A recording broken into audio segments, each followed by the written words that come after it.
Hello again, I'm John Roy. I'm here with Stephen Clyborne. We're talking about the early history of Pelham Road, and I have a few more questions for him. So you came in 75, and Bill Marler came as pastor in 1977, right? Correct. Well, you worked with him in two different places, I think. Yes. So why don't you tell us a little bit about Bill, because he's passed away. Yes.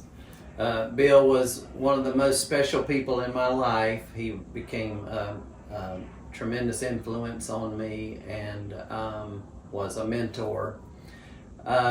Bill came here from North Carolina in 1977. He was quite different in almost every way from the previous pastor. Bill came after the church had this major rift in its fellowship. And so Bill was scholarly. He had.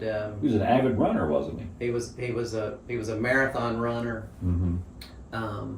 He was a Hebrew and Old Testament scholar. Did a lot of archaeology in Israel, and was very serious, a very serious student of the Bible. And a good preacher, a really good teacher. He focused a lot on worship and made a big impression on the church in terms of style of worship. Mm-hmm. He only stayed here about 3 years, and then he went from here to serve another church in Greenville. And then when I graduated from college and was looking for a full-time job, he asked me to consider coming on staff at Calvary Baptist Church in Greenville, where he was serving. And I did. That was my first full-time job in ministry, and I stayed there 5 years until he retired, and then I moved on. But Bill, when he came here in 77, I was a senior in high school. I had no experience.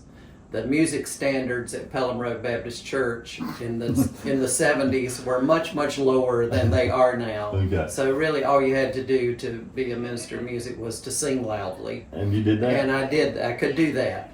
And but Bill saw something in me when I was here that I didn't see in myself. And he nurtured me and planted seeds in my life that I think continue to bear fruit. And he was the one who influenced me after college to go to seminary and then to get another seminary degree, because those credentials were important to him, and so they became important to me because of him. And when I joined the staff at Calvary full time, I told him, I'm not sure this is what I want to do with my life. And he said, you don't have to be sure. Just come work with us, Mm-hmm. and we'll figure it out together. And he just had patience with me. He gave me my first opportunity to preach and mentored me in a lot of important ways. Well, it sounds like he was an important part of Pelham Road's history and certainly an important part of your history.